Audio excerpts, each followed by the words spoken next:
पढ़ने जा रहे हैं इम्पोर्टेंस ऑफ वाटर। तो जिंदगी है क्या, पानी पानी पानी। पानी की अहमियत क्या बताऊं। लिविंग ऑर्गेनिजम्स यानी एक सेल जो है 70 to 90% पानी का बना हुआ है। बाकी 10 to 30% जो है उसका ड्राई वेट होता है, यानी सॉलिड्स होते हैं, जिसमें मैक्रो बायोमॉलिक्यूल्स वगैरह दूसरे केमिकल्स आ जाते हैं। तो पानी बहुत ही इंपॉर्टेंट है। Water is very very important. Water is most abundant molecule in this cell and its concentration varies from 70 to 90%। अब यहाँ पर एक जरूरी बात बताता हूँ, नोट कर लीजिएगा। एक एमसीक्यूज जो आते हैं ना, एक एमसीक्यूज आता है which of the following is most abundant molecule in cell, और ऑप्शंस दिए हुए हो वाटर, प्रोटीन, कार्बोहाइड्रेट्स, लिपिड्स, तो क्या कहेंगे, वाटर। और अब मैं क्वेश्चन को थोड़ा बदल देता हूं, विच of the following is most abundant biomolecule, water, proteins, carbohydrates, lipids, तो क्या कहेंगे, क्या कहेंगे बताओ। हाँ, प्रोटीन, क्योंकि water is an inorganic molecule, right. और प्रोटीन ऑर्गेनिक है, बायोमॉलिक्यूल जितने भी हैं वो ऑर्गेनिक मॉलिक्यूल्स हैं। तो इस सवाल में हम पूछ रहे हैं कि which of the following is most abundant biomolecule, that's protein. और अगर जनरली आपसे पूछा जाए which is the most abundant molecule in cell, then the answer is water, because water makes 70 to 90% of the cell. तो आप क्या हैं, 70 से 90% आप वाटर हैं। बाकी जो आपका वजन है थोड़ा बहुत 15-20 किलो, वो सॉलिड होता है। अगर पानी निकाला जाए तो बाकी आप जो है 8-10-15 किलो के हैं। बहरहाल पानी बहुत ही इंपॉर्टेंट है। Water is very important and plays very important role in living system. अब क्या है इसकी इंपॉर्टेंस है, 2-3 इंपॉर्टेंट पॉइंट्स जो हैं वो पहले डिस्कस करते हैं, फिर वाटर की डिस्क्रिप्शन में जाते हैं। Number 1, water acts as medium. Water provides medium for the substances to transport from one region to another region. You know, there is transportation of materials inside the body, inside the cell. So there is transportation of materials from inside to outside cell, from outside to inside cell through cell membrane. There is transportation of materials between nucleus and cytoplasm through nuclear membrane inside the cell. And there is also transportation of materials between cytoplasmic organelles. Golgi bodies कुछ देता है endoplasmic reticulum को, endoplasmic reticulum कुछ देता है lysosome को। इस तरह से ये साइटोप्लाज्मिक ऑर्गेनल्स जो है वो एक दूसरे से कनेक्टेड होते हैं। चीजें जो है एक दूसरे के पास आती जाती रहती है, यानी एक्सपोर्ट इंपोर्ट होती रहती है विद इन द सेल और सेलों के दरमियान भी। The cells are also connected in multicellular organism, the cells are also connected with each other, so the things are transported generally, you know, and water is the best medium of transportation. Things are easily dissolved in water, you know. Water is the most natural solvent in the world. It's the best natural solvent in the world. Many things can be dissolved easily in water. So many things are carried away through water. Water acts as a medium. It provides medium for the transportation of the substances around. एक तो इसकी ये importance होगी कि ये it acts as a medium. अब दूसरी इसकी इंपॉर्टेंस क्या है, provide site for chemical reaction to take place. Provide site for chemical reactions to take place. So most of the chemical reactions, you know, they are favored by the presence of watery environment. Most of the chemical reaction take place in the moist environment. जहां पर moisture है, पानी मौजूद है, तो वहां पर chemical reaction आराम से हो जाती हैं। क्यों? क्योंकि जो चीजें हैं वो आराम से मूव करती है, तो जो साइट ऑफ केमिकल रिएक्शन है वहां पर आराम से पहुंच जाती है और केमिकल रिएक्शन हो जाती है। तो water is the best medium and it provides site for chemical reaction to take place. और जिंदगी है क्या, लाइफ है क्या, it's all about chemical reactions, what we call metabolism. Metabolism हो रही है, केमिकल रिएक्शंस हो रहे हैं, तो मतलब ऑर्गेनिज्म फंक्शंस परफॉर्म कर रहा है। Is it right? तो ऑर्गेनिज्म जो है ये फंक्शंस परफॉर्म करता है through chemical reactions and chemical reactions are facilitated. Chemical reactions are facilitated in the presence of water. Water itself also takes part in chemical reactions. The important reactions called hydrolytic reactions or hydrolysis, in which the polymers split up into monomers. तो जो polymers होते हैं वो बहुत सारे units इकट्ठे होते हैं तो पॉलीमर बनता है. फिर जब वाटर अगर हम ऐड करें तो एक एक वाटर मॉलिक्यूल जो उसका मोनोमर है वो रिमूव होता जाएगा विद एडिशन ऑफ वाटर. ये मैंने पिछले लेक्चर में डिटेल में समझाया है कि कैसे कंडेंसेशन और हाइड्रोलाइसिस होती है, वो आप पिछला लेक्चर देख लें. तो ये जो वाटर है, it not only provides environment for the chemical reaction to take place, but in certain reactions water itself is needed as a reactant. So it helps in hydrolysis. And in certain chemical reactions, water acts as raw material. Photosynthesis, it's a very important process in plants, but plants produce its own food, and that's why plants are called autotroph. They can synthesize their own food. तो उसके अंदर photosynthesis में होता क्या है, carbon dioxide और water मिलके carbohydrate यानी ग्लूकोज वगैरह बनाते हैं. तो इसमें क्या चाहिए, वाटर. वाटर क्या है, raw material for the photosynthesis. So water also acts as raw material for certain chemical reactions to take place. तो ये ब्रीफ इंपॉर्टेंस थी वाटर की. अब ये इतनी जो क्वालिटीज है वाटर की, इतने सारे कामों में वो जो हेल्प कर रहा है वाटर, क्यों? It's because of chemistry of the water. यानी वाटर की केमिकल स्ट्रक्चर ही ऐसी है, वाटर की केमिस्ट्री ऐसी है कि वाटर को इतना इंपॉर्टेंट बनाती है. तो आइए पहले केमिस्ट्री देखते हैं वाटर की, कि वाटर की केमिस्ट्री क्या है. Chemistry of water. तो ये बेसिक क्वेश्चन है. जब भी स्टार्ट होती है ना बायोकेमिस्ट्री की वाइवास, तो पूछा जाता है पानी का फार्मूला क्या है, या किसी को कुछ नहीं आता तो आकर हम पूछते हैं बताओ पानी का फार्मूला क्या है. तो बताओ पानी का फार्मूला क्या है. I hope everybody knows. क्या है पानी का formula? H2O. Yes, good.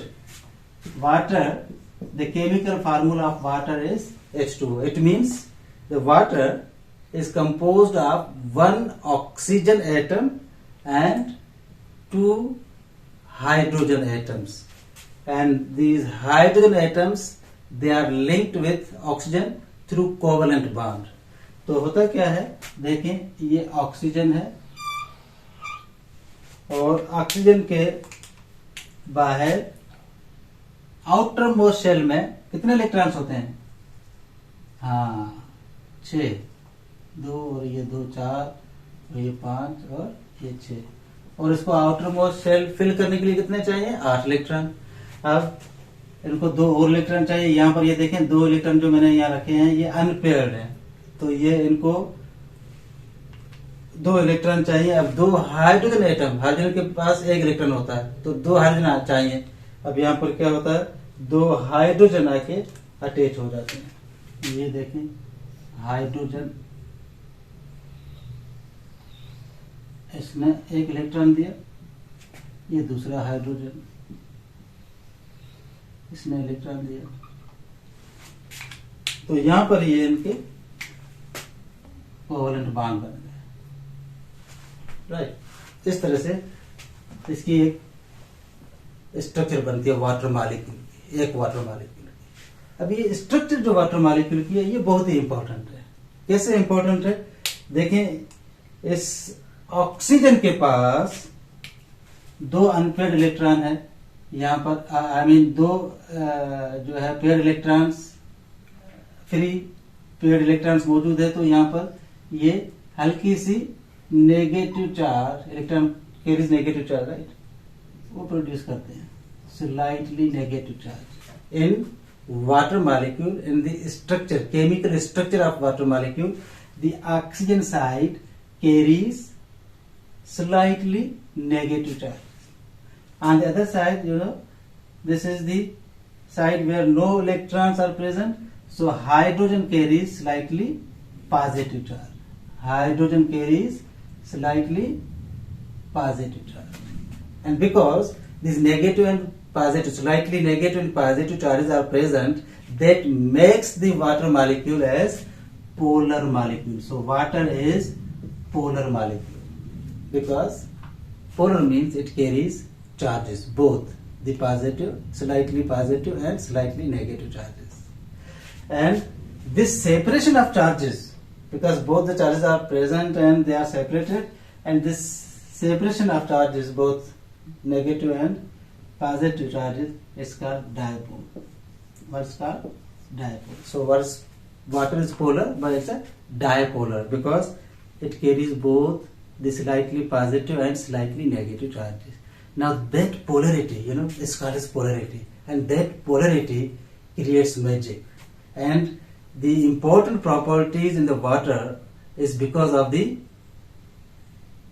polarity of its nature.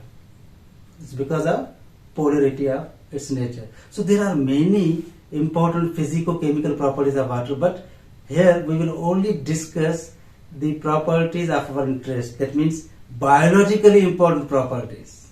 The properties of water, important properties of water in terms of life, in terms of biology. So here we are only going to discuss 6 important properties, and they are called as biological important properties. So let's see what those biological important properties are.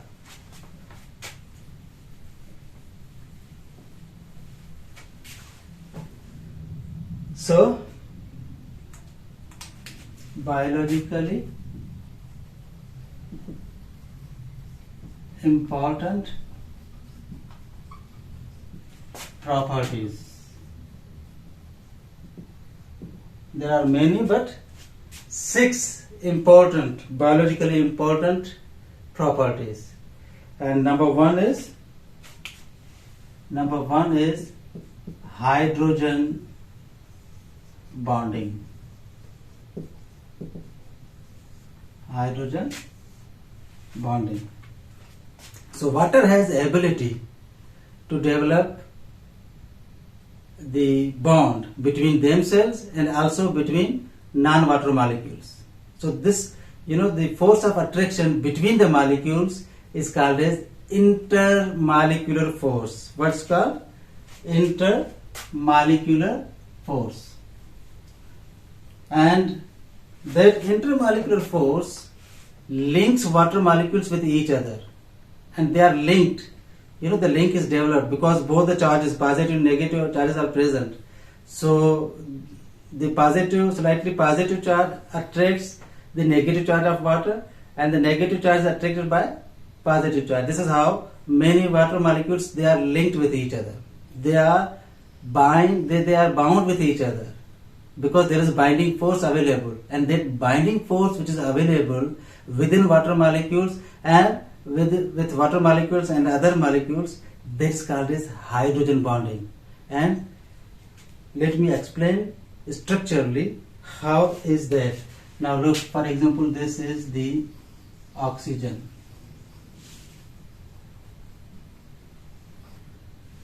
And with oxygen, these are 2 hydrogen atoms. Now there is force of attraction. The other molecule, now this is hydrogen, and hydrogen carries slightly positive. So here oxygen is attracted. There is bond between hydrogen and oxygen or other water molecule. Look. And similarly here.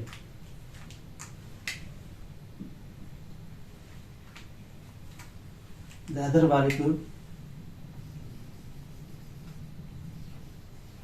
So one water molecule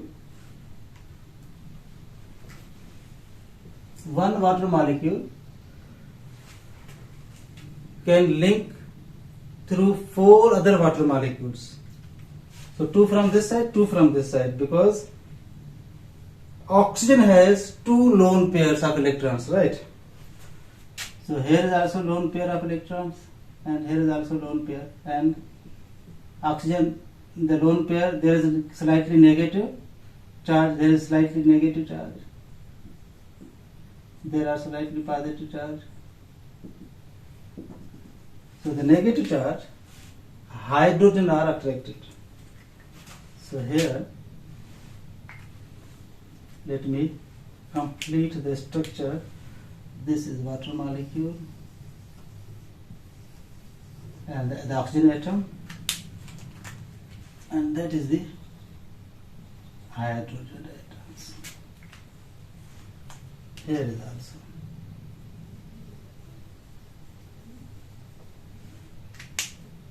oxygen, and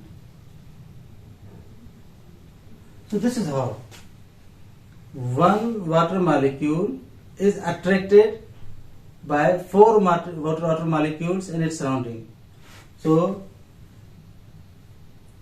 this is how the water molecules are attached with each other. There is intermolecular force between them, and when water is present in vessel or in container, then these water molecules, they are also attracted and links with the, for example, these are water molecules.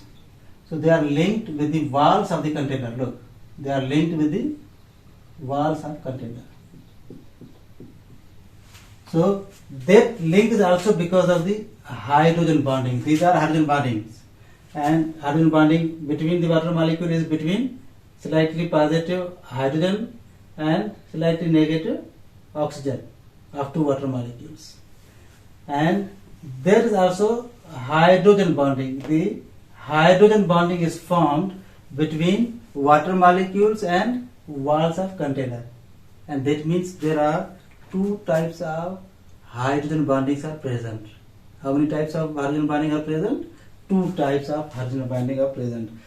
Number one, or A, it is between the water molecules, that means between the similar molecules.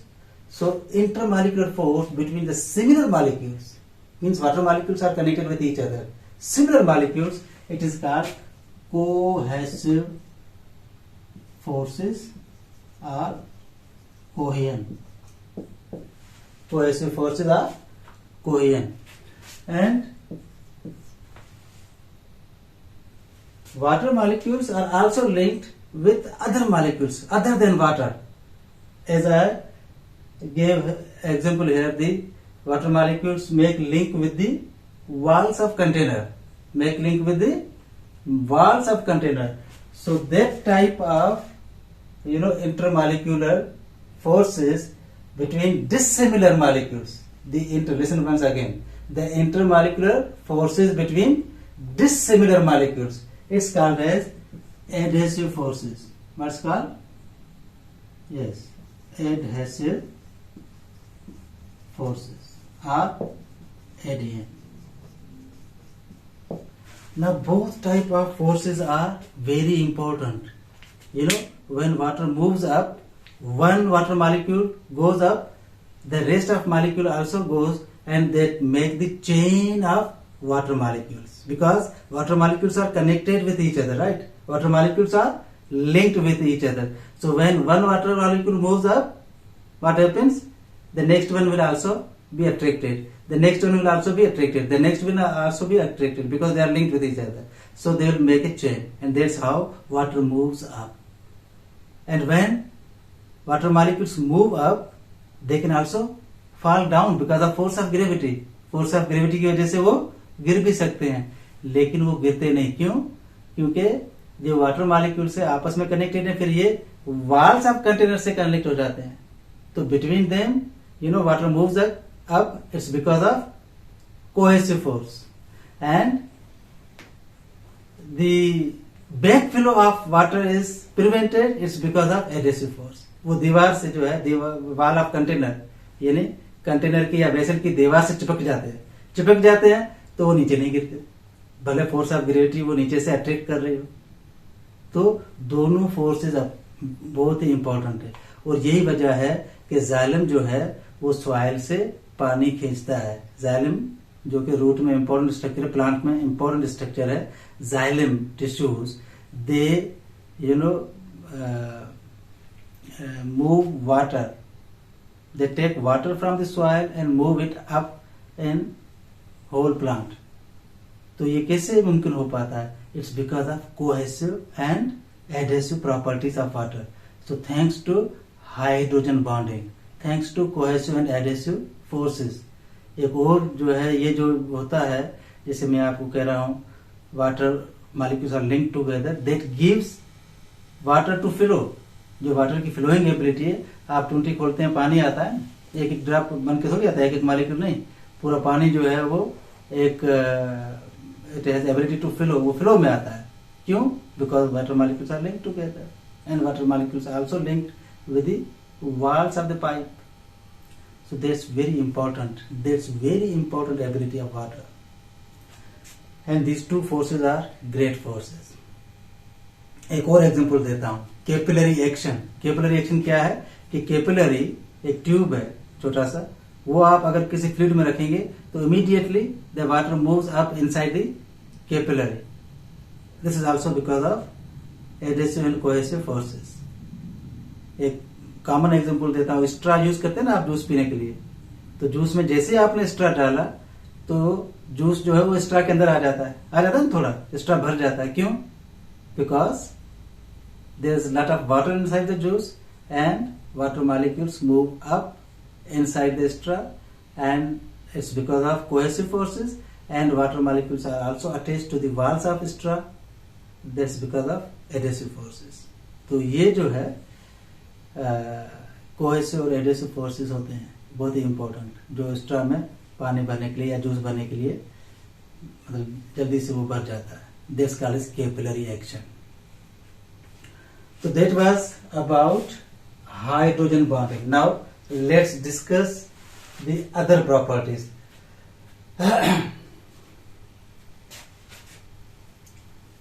So the second property of water is high specific heat. क्या है? High specific heat. So it's also because of hydrogen bonding. These are great forces, you know. तो high specific heat है क्या? It's actually the amount of heat or temperature required by the 1 gram of substance to raise its temperature by 1 degree centigrade. For example, अगर कोई चीज है, normally जो है environmental temperature 15 degree centigrade होगा, और आप उसको हीट कर रहे हो 1 ग्राम लेके, और जो टेम्परेचर दे रहे हो, हीट दे रहे हो, कितनी हीट दरकार होगी कि उसका जो टेम्परेचर है वो 15 से 16 हो जाए, यानी बढ़ जाए 1 डिग्री से. So the amount of heat required to raise the temperature of 1 gram of substances by 1 degree centigrade, that's called as specific heat. And water has high specific heat. That means water requires more heat to raise its temperature. So water absorbs heat slowly and releases heat slowly. पानी के अंदर क्या होता है?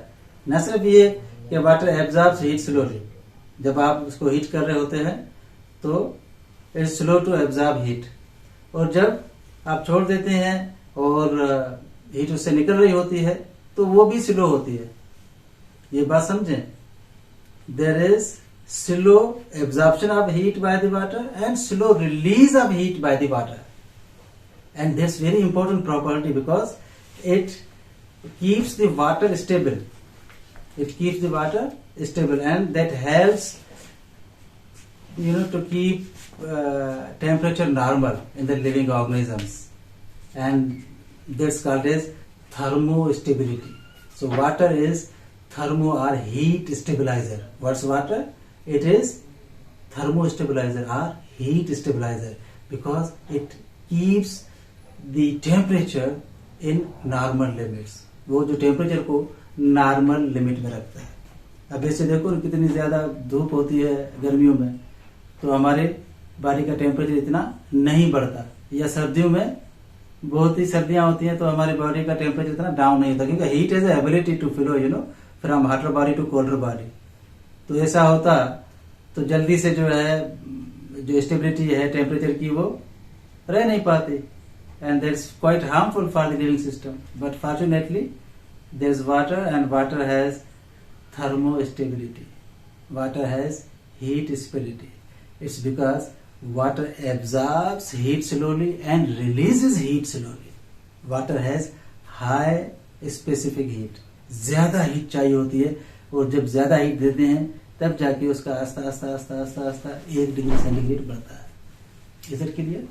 So that is high specific heat. And so the third biologically important property of water is high heat of vaporization. So high heat of vaporization of water is defined as the amount of heat required to change the liquid state of water in vapors. तो ये जो पानी से vapours बनते हैं जब हम पानी को बॉयल करते हैं, ठीक है, इसका मतलब बहुत ही ज्यादा टेम्परेचर चाहिए होता है। Water has very high heat of vaporization, and that is about 574 kilocalories per kilogram. That means 1 kilogram of water requires 574 kilocalories of heat to change its liquid state into state of vapors. That's called as vaporization. And greater the heat of vaporization, greater will be the stability. So as I mentioned earlier, अभी हमने बात की है कि water is thermostabilizer. It is heat stabilizer. It maintains our temperature within the normal limits. So this property is also very important property. वैसे तो क्या है, अगर ये हाई हीट वेपोराइजेशन नहीं होता तो थोड़ा टेम्परेचर आपको मिलता है, आप तो पानी के बने हुए हैं, हम सब living creatures they are just composed of water. 70 to 90% सारा का सारा पानी जो है हीट मिलते ही वेपोराइज हो जाता हो, बात खत्म, खलास। ऐसा नहीं है, water has very high heat of vaporization. It requires lot of water, lot of temperature to convert water into vapours. And this vaporization is also very important, particularly in transpiration and in perspiration. Transpiration क्या है? The removal of water through the surface of plant, especially leaves. Leaf के surface से पानी निकल रहा होता है। तो क्या होता है कि when the sunlight falls on the surface of plant, these water molecules are present on the surface. They are converted into vapours and they are given up into the environment, वो एनवायरनमेंट में चले जाते हैं। तो ज्यादा heat plant पे नहीं पड़ती, वाटर मॉलिक्यूल्स होते हैं वो एब्जॉर्ब कर लेते हैं और पीछे छोड़ते हैं कूलिंग इफेक्ट। और यही अमल होता है लिविंग ऑर्गेनिजम्स में जो परस्पायर करते हैं, जो स्वेटिंग्स यानी पसीना आ रहा होता है। तो ये पसीना जो हमारी बॉडी में आता है जब आप गर्मी में बाहर निकलते हैं तो क्या होता है, जो सनलाइट पड़ती है हमारे सरफेस पे, ये पसीना जो पानी है दे एब्जॉर्ब हीट एंड वो हीट डायरेक्टली हमारे स्किन पे नहीं पड़ती। तो इनडायरेक्टली क्या होता है, ये जो इवापोरेशन है ये कूलिंग इफेक्ट देती है आपको। क्या करती है? कूलिंग। कैसे? क्योंकि water vapours they are expose directly to the sunlight. Sunlight जब गिरती है हमारी स्किन पे तो डायरेक्टली स्किन पे नहीं आती, उसका मुकाबला किससे होता है? जो हमारे बॉडी के ऊपर, स्किन के ऊपर वाटर मॉलिक्यूल्स है उससे। वाटर मॉलिक्यूल्स क्या करते हैं? एब्जॉर्ब करते हैं सनलाइट को, और जब वो सनलाइट को एब्जॉर्ब करते हैं तो वो कन्वर्ट हो जाते हैं वाटर वेपर्स चले जाते हैं, और इतनी देर में दूसरा पानी बाहर आ जाता है सरफेस पे। तो ये सिलसिला चलता रहता है। तो ज्यादा देर अगर आप सनलाइट में बैठेंगे ना तो डिहाइड्रेशन हो जाएगी, होती है ना। गर्मियों में बंदा बहुत देर तक चलता है, काम करता है, तो कभी कभार वो बेहोश भी हो जाता है। इसकी कदर डिहाइड्रेशन, क्योंकि सनलाइट आपका पानी खींच रही होती है। Same happens with the plants when there is excessive heat in summers में ट्रांसपायरेशन रेट बढ़ जाता है, बहुत सारा पानी प्लांट से निकल जाता है, and they are important process as well. तो फिर ये जो इफेक्ट पैदा होता है इसको कहते हैं एवापोरेटिव कूलिंग। क्या कहते हैं इसको? पसीने की या ट्रांसपायरेशन की वजह से या पर्सपायरेशन की वजह से जो इफेक्ट प्रोड्यूस होता है इसका एवापोरेटिव कूलिंग। अब आगे जा रहे हैं और आगे नेक्स्ट इम्पॉर्टेंट प्रॉपर्टी डिस्कस करने जा रहे हैं और वो नेक्स्ट इम्पॉर्टेंट प्रॉपर्टी है हाइड्रोफोबिक एक्सक्लूजन।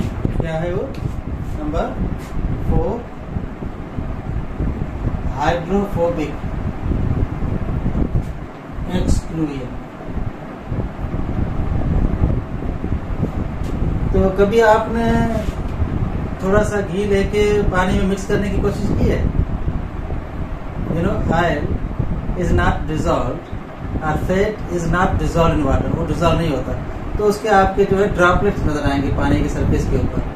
वो जो घी है, क्योंकि ये लाइट होता है, पानी डेंसर होता है, पानी की डेंसिटी ज्यादा होती है, तो ये ऊपर आके तैर रहे होते हैं। ये फैट के ड्रॉप्स हैं या ऑयल के ड्रॉपलेट्स हैं। और पहले जैसे आप उसको भिगोएंगे तो ये जो ड्रॉपलेट्स हैं ऑयल के, ये छोटे छोटे होते हैं। लेकिन समझो ये कोई पानी का सरफेस बिल्कुल बनाया हुआ और इसके अंदर ये जो है ऑयल ड्रॉप्स हैं छोटे छोटे। क्या है ये? ऑयल ड्रॉप्स हैं छोटे छोटे। तो होता क्या, जैसे आप छोड़ेंगे, अब ये जो ऑयल में, जैसे मैंने आपको कहा, ऑयल ड्रॉप्स या फैट ड्रॉप्स जो हैं ये पानी में घुल मिल नहीं जाते, ये डिजॉल्व नहीं होते, तो इसको कहते हैं hydrophobic. These are hydrophobic substances. These are hydrophobic solutes, and hydrophobic solutes are not dissolved in water. In water, the substances which are dissolved in water, they are called hydrophilic. और जो dissolve नहीं होते उसको क्या कहते हैं? Hydrophobic. तो oil या फैट क्या है? हाइड्रोफोबिक। तो जब आप इसको मिलाएंगे, कोशिश करेंगे मिलाने की या बुलाने की, तो क्या होगा? ये छोटे छोटे ड्रॉप्स बन जाते हैं और थोड़ी देर के बाद आप देखेंगे, थोड़ा इसको रेस्ट देंगे तो क्या होगा? ये few smaller droplets they combine together and they form larger droplet। तो छोटे छोटे हैं वो मिक्स हो गए और इतने ज्यादा थे, अब ये 3 बड़े हो गए। तो क्या होता है कि जो इन हाइड्रोफोबिक सॉल्यूट के सराउंड वाटर होता है, उस वाटर के अंदर जो हाइड्रोजन बॉन्डिंग होती है वो टूट जाती है बिकॉज ऑफ हाइड्रोफोबिक इंटरेक्शन। ये इंपॉर्टेंट पॉइंट है, याद रखें। हाइड्रोफोबिक इंटरेक्शन की वजह से जो ऑयल के सराउंड वाटर जो हाइड्रोजन बॉन्डिंग की वजह से फ्यूज होते हैं, हाइड्रोफोबिक इंटरेक्शन की वजह से उनके दरमियान जो बॉन्डिंग है वो टूट जाती है। और जब बॉन्डिंग टूट जाती है तो फिर क्या होगा कि ये जो बॉन्डिंग टूट के यहाँ से पानी हट जाता है तो ये these small droplets they are brought together, और जो पानी के मॉलिक्यूल्स टूटे थे वो सराउंड में आ जाएंगे ऐसे, and they will make more hydrogen bonds. क्योंकि पानी जो है मॉलिक्यूल्स अंदर है वो अलग नहीं रह सकते। Once they are broken down from one water molecule, they will go away and they will find the next water molecule and they will bind with. समझ में आई है? जैसे ही वो बॉन्ड, हाइड्रोजन बॉन्ड पानी के दरमियान टूटा एक जगह से, तो वाटर थोड़ा खिसका पीछे की तरफ गया और दूसरे वाटर मॉलिक्यूल वहां मौजूद थे, उससे मिल गया। तो ये हाइड्रोजन बॉन्डिंग बनाते रहेंगे, इंटरेक्शन की टेम्पररी टूटती है। तो इसी दरमियान क्या होता है कि ये जो आपके छोटे छोटे ड्रॉपलेट्स हैं ये मिल जाते हैं तो एक बड़ा ड्रॉपलेट बन जाता है। और इसको कहते हैं the ability of water to coalesce, small coalesce, ये वर्ड याद रखें, coalesce, small oil droplets into one larger droplet। यानी ये जो छोटे छोटे ऑयल ड्रॉपलेट्स होते हैं, ये किलिंग विद ईच अदर, एक दूसरे से चिपक जाते हैं and they form one bigger or larger droplet. तो word coalesce यहाँ पर है, इसका मतलब है कि these water molecules they are attracted and they get mixed with each other, mingled with each other, they are cling with each other and they form a bigger. And इसी तरह से क्या होता है, जो हाइड्रोफोबिक चीजें हैं वो एक जगह पर आके इकट्ठी हो जाती हैं. हाइड्रोफोबिक चीजें हैं जो कि पानी में डिजॉल्व नहीं होती, क्या होता है एक जगह आके इकट्ठी हो जाती हैं, यानी कि वो पानी में इंक्लूड नहीं होती, शामिल नहीं होती, बल्कि निकल जाती है, एक्सक्लूड होती है. और इसको क्या कहते हैं, हाइड्रोफोबिक एक्सक्लूजन. लेकिन आसान होता है समझना. इसको क्या कहते हैं, हाइड्रोफोबिक एक्सक्लूजन. यानी वो जो हाइड्रोफोबिक चीजें हैं, वो छोटी छोटी चीजें जो हाइड्रोफोबिक थी वो मिलके अलग. So very important properties. Yes. अब आ जाते हैं नेक्स्ट प्रॉपर्टी.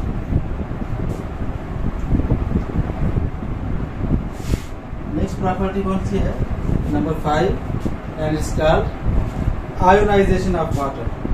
क्या कहते हैं इसको, पांचवी कौन सी है, आयोनाइजेशन ऑफ वाटर. तो water has ability to ionize and there's a reverse reaction, you know. When water ionize, what happens? Water is ionized and that's a reversible reaction, and it is ionized in hydrogen and hydroxide ions. Water splits up into hydrogen and hydroxide ions. So that's very important property of water. You know, this formation of hydrogen and hydroxide ions. Do you remember acid and base? Acids are the substances which donate hydrogen ion, and bases are the substances which donate hydroxide ion in aqueous solutions. तो यहाँ पर पानी जो है दोनों दे रहा है, proton यानी हाइड्रोजन आयन भी दे रहा है और हाइड्रोक्साइड आयन भी दे रहा है aqueous solution में. तो इसलिए वाटर को कहा जाता है amphoteric molecule. Amphoteric molecule. That means water possesses both acidic and basic properties. Acidic property because it donates proton. Basic property because it gives hydroxide. And that's why water is said to be amphoteric molecule. And water helps to maintain the concentration of hydrogen, particularly of both, but particularly hydrogen. And this maintenance of hydrogen ion concentration in the solution keeps the pH stable. ये बहुत ही important point है, याद रखें. जो pH होता है solution का, उसकी वजह क्या होती है, हाइड्रोजन. ये किसी लेक्चर में हम डिटेल से डिस्कस करेंगे. यहाँ पर इतने डिस्कस करते हैं कि pH की वजह क्या है, हाइड्रोजन. कम और बढ़ने की वजह हाइड्रोजन आयन बढ़ने और कम होने से है. तो वाटर क्या करता है, water helps to maintain the concentration of hydrogen ion in the solution. That means it helps to maintain the pH, and the substances which helps to maintain the pH, they are called buffers. So water also acts as buffer. Water also acts as buffer. ये buffer के तौर पे भी काम करता है. ये भी इम्पोर्टेंट प्रॉपर्टी. अब आखिरी प्रॉपर्टी पे आ जाते हैं, और आखिरी प्रॉपर्टी कौन सी है, anomalous behavior of the water. What? Anomalous behavior.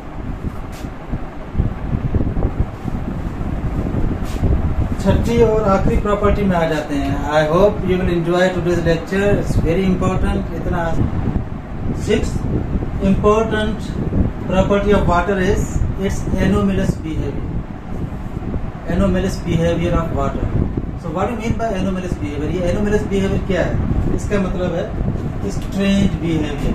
You know, anomalous behavior means strange behavior. यानी जरा हटके. It's not commonly found. वो क्या है, जैसे काफी चीजें जो आप जब उसका टेम्परेचर लो कर देते हैं या फ्रीजर में रखते हैं तो क्या होता है, उसकी साइज रिड्यूस हो जाती है, वो कॉन्ट्रैक्ट हो जाते हैं. लेकिन पानी का उल्टा है। जब आप पानी को लो टेम्परेचर पे रखेंगे, उसका टेम्परेचर कम करेंगे, तो क्या होगा कि the water is going to expand, वो एक्सपेंड हो जाता है। जैसे यहाँ पर मैं आपको यहाँ देखिए, now it's for example container which contain lot of water molecules and some liquid state। ये कौन से स्टेट में है? Liquid state. लिक्विड स्टेट में क्या होता है कि पानी जो है मूव करता रहता है, पानी के जो मॉलिक्यूल्स हैं वो लगातार टूटते रहते हैं और बढ़ते रहते हैं। ये बॉन्ड जो है इसकी गेम चलती रहती है, टूटना और फिर मिलना, टूटना और फिर मिलना। तो इनकी जो साइज है, ये भी जो property is also because of anomalous property is also because of hydrogen bonding की वजह से है। तो वहां पर क्या है कि मॉलिक्यूल्स के दरमियान थोड़ा जो डिस्टेंस है वो कम होता है लिक्विड स्टेट में। लेकिन यही कंटेनर जब आपने इसको लोअर टेम्परेचर पर रख दिया तो क्या होगा कि the distance between molecules increases. अब इसी साइज में पानी जो है मॉलिक्यूल्स कम है। क्यों? क्योंकि इसकी साइज इंक्रीज हो गई। तो जब इसकी साइज इंक्रीज हो गई and there is maximum expansion when the temperature is brought up to 0 degree. जब आप उसको फ्रीज कर देंगे यानी 0 डिग्री पे रखेंगे तो वाटर जो है वो मैक्सिमली एक्सपेंड हो जाता है और वो सॉलिड फॉर्म में आ जाता है, जिसको आप कहते हैं ice, and that is actually freezing state. Freezing. तो ये बहुत ही इम्पोर्टेंट एबिलिटी है। जब इसकी एक्सपेंशन हो जाती है तो क्या होता है, डेंसिटी इंक्रीज होगी या डिक्रीज होगी? Density is going to decrease. तो सॉलिड फॉर्म में जब वाटर आइस में कन्वर्ट होता है तो उसकी डेंसिटी डिक्रीज होती है और वाटर की डेंसिटी हायर होती है। तो जो समंदर के ऊपर जब ये 0 डिग्री या जो माइनस में टेम्परेचर चला जाता है तो उसके ऊपर बर्फ आ जाती है। क्यों? क्योंकि वो फ्रीजिंग टेम्परेचर पे water molecules are converted into ice and ice has low density than the water, तो वो आइस ऊपर आके फ्लोट करती है। तो जो भी चीज़ आप पानी में डालेंगे हल्की होगी तो पानी के ऊपर सरफेस पे आके फ्लोट होना शुरू हो जाएगा। तो ice it has low density, that's why it's lighter, and ice in heavy water, water which is heavier in density because of its increasing density, the ice floats on the surface of it। और जब उसका layer बन जाता है ice का और वो जब तैरना शुरू कर देते हैं तो बीच में टूट जाते हैं, and that makes continuous oxygen supply to aquatic life। That's very important for aquatic life। Otherwise तो पानी अगर नीचे से वो होना शुरू हो जाए, क्या कहते हैं, फ्रीज, फिर तो पूरा का पूरा समुद्र जम जाएगा। लेकिन ऐसा होता नहीं। और अगर पूरा का पूरा समुद्र जम जाए तो aquatic animals, aquatic plants, aquatic organism रह पाएंगे क्या? नहीं ना। तो ये भी जो इम्पोर्टेंट प्रॉपर्टी है, हालांकि एनोमेलिसिन स्ट्रेंज प्रॉपर्टी है, बाकी चीज़ों में नहीं मिलती, सिर्फ वाटर में मिलती है। तो that's very important property to maintain the aquatic life। Now the lecture is over. Thank you. See you next time.